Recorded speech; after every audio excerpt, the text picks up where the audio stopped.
I gave 12 years of my life to the same company. 12 years of loyalty, late nights, weekends, missed birthdays, and skipped vacations. I poured everything I had into that place, believing that if I worked hard enough and stayed loyal, my dedication would be rewarded. I started as an entry-level assistant fresh out of college and slowly worked my way up through grit and long hours. I knew the ins and outs of the business better than anyone I trained. New hires, solved crises, kept clients from leaving, and often picked up the slack when management failed to do their jobs.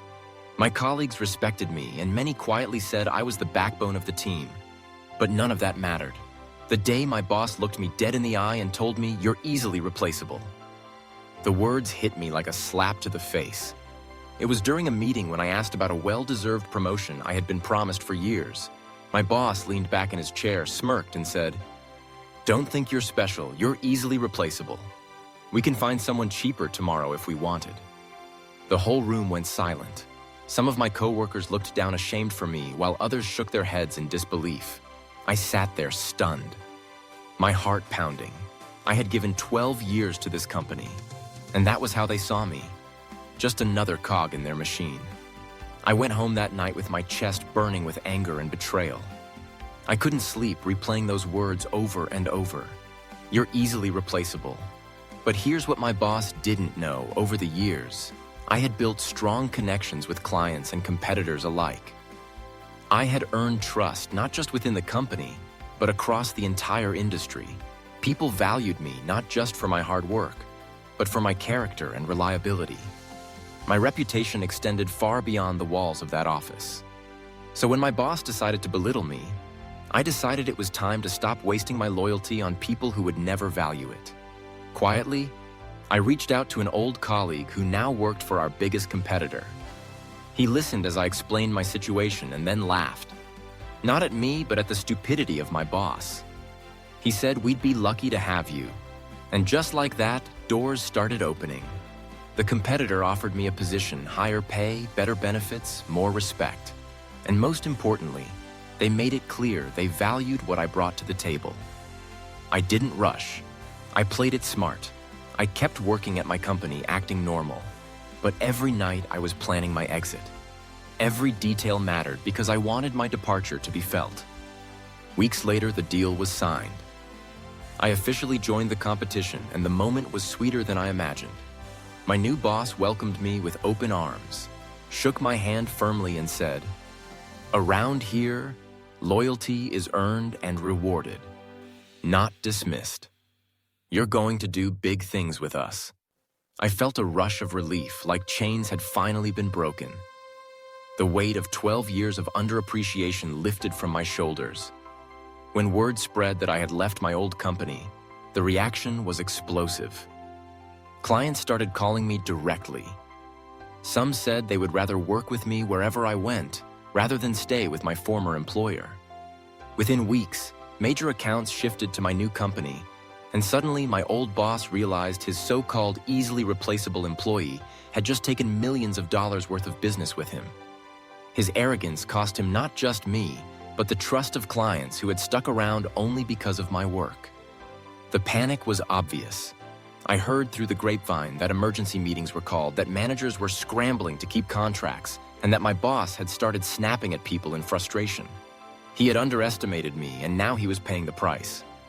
The sweetest moment came a month later when one of my old coworkers texted me saying the boss had tried to replace me with 2 new hires. Neither lasted more than a week because the workload was too much, and they didn't have the experience or relationships I had. My boss had to admit quietly that I wasn't replaceable after all. But by then, it was too late. I was thriving at my new company, respected, admired, and finally rewarded for the years of dedication I had always given.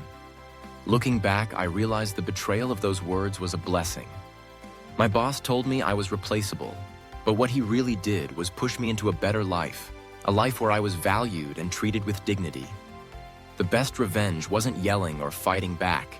It was my success, the contracts I brought in, the clients who followed me, and the peace I felt every morning walking into my new office. I no longer carried the bitterness of being undervalued. I carried the pride of knowing I had proven him wrong.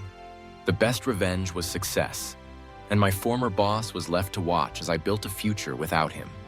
That was my silent payback, and it was sweeter than anything I could have imagined. The first few weeks at my new company felt like stepping into a different world. Suddenly, I wasn't just another employee. I was treated as a leader. People came to me for advice. They valued my opinions, my strategies, and my experience. Every handshake felt genuine, every compliment sincere. It was strange at first to be respected after years of being dismissed. But slowly, I allowed myself to enjoy it. The competitor didn't just hire me. They invested in me. They gave me a team. They gave me freedom, and they gave me trust. And I made sure to repay that trust by working harder than ever. Not out of fear like before, but out of pride. Meanwhile, I began to hear more and more about the chaos at my old company. Clients were leaving faster than they could replace them. The very people who had once told me, "You're the reason we stick around," were proving those words true by walking away as soon as I was gone. They followed me, not because of contracts, but because of relationships built on 12 years of honesty and hard work. My old boss had mocked me, told me I was replaceable, but now he was scrambling, trying to explain to upper management why revenue was plummeting. His arrogance had cost him everything. Then came the day that sealed my revenge completely.